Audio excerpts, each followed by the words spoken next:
দর্শক, জাতীয় ঐক্যমত্য কমিশনের সাথে আজও বিভিন্ন রাজনৈতিক দলের বৈঠক চলছে। এই মুহূর্তে জাতীয় জনসংহতি আন্দোলনের প্রধান সমন্বয়ক জুনায়েদ সাকি কথা বলছেন গণমাধ্যম কর্মীদের সাথে।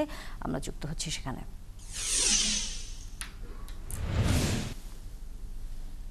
কারণ আমার যে প্রশ্নে আমার স্বাধীন ভূমিকা নেওয়ার অধিকার আছে, সেই প্রশ্নে গোপন ব্যালটে ভোট দেওয়ার অধিকারটাও স্বাধীনতারই অংশ।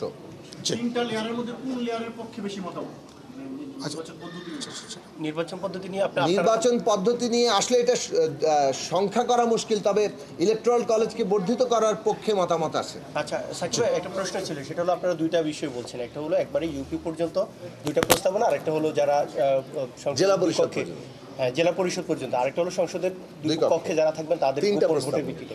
তারপরে আপনারা প্রথম কোনটাকে বেশি প্রাধান্য দিচ্ছেন? দেখুন, প্রথম প্রশ্নটা হচ্ছে সর্বনিম্ন, মানে এই প্রশ্নে কিন্তু এখনো এক্সটেন্ডেড করার পক্ষেই বেশি মতামত আছে, কিন্তু ন্যূনতম যদি এই প্রশ্নে আমাদের ছাড় দেওয়ার প্রয়োজন হয় সেক্ষেত্রে আমরা ছাড় দিতে প্রস্তুত আছি। তার মানে আপনারা প্রথম যে বিষয়টা বলছেন সেটা হলো আপনারা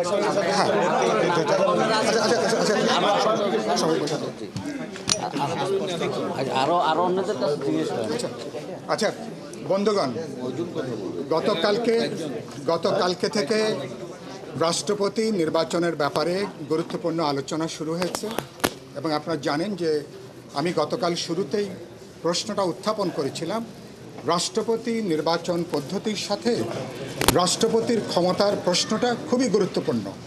রাষ্ট্রপতি বিদ্যমান অবস্থায় থাকবেন নাকি রাষ্ট্রপতির নতুন ব্যবস্থায় রাষ্ট্রের সরকারের প্রধান নির্বাহীর সাথে রাষ্ট্রপতির কি নতুন ক্ষমতা, নতুন এখতিয়ার, নতুন কার্যপরিধি যুক্ত হচ্ছে, এই প্রশ্নটা আলোচনার সাথে রাষ্ট্রপতি নির্বাচনটা কোন প্রক্রিয়ায় হবে এটা গুরুত্বপূর্ণ।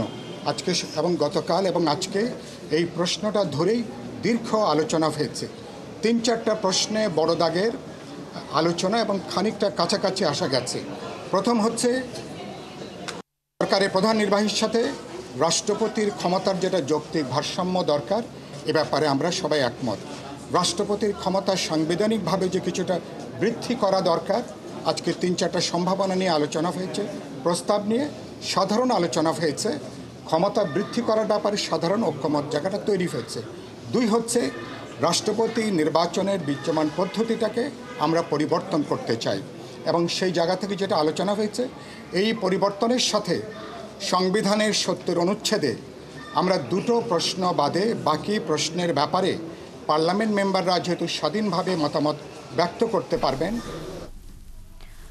দর্শক, আমরা জাতীয় ঐক্যমত্য কমিশনের সাথে বিভিন্ন রাজনৈতিক দলগুলোর বৈঠক শেষে এই মুহূর্তে কথা বলছিলেন দলের নেতাকর্মীরা। আমরা সেই বক্তব্যে সরাসরি যুক্ত ছিলাম।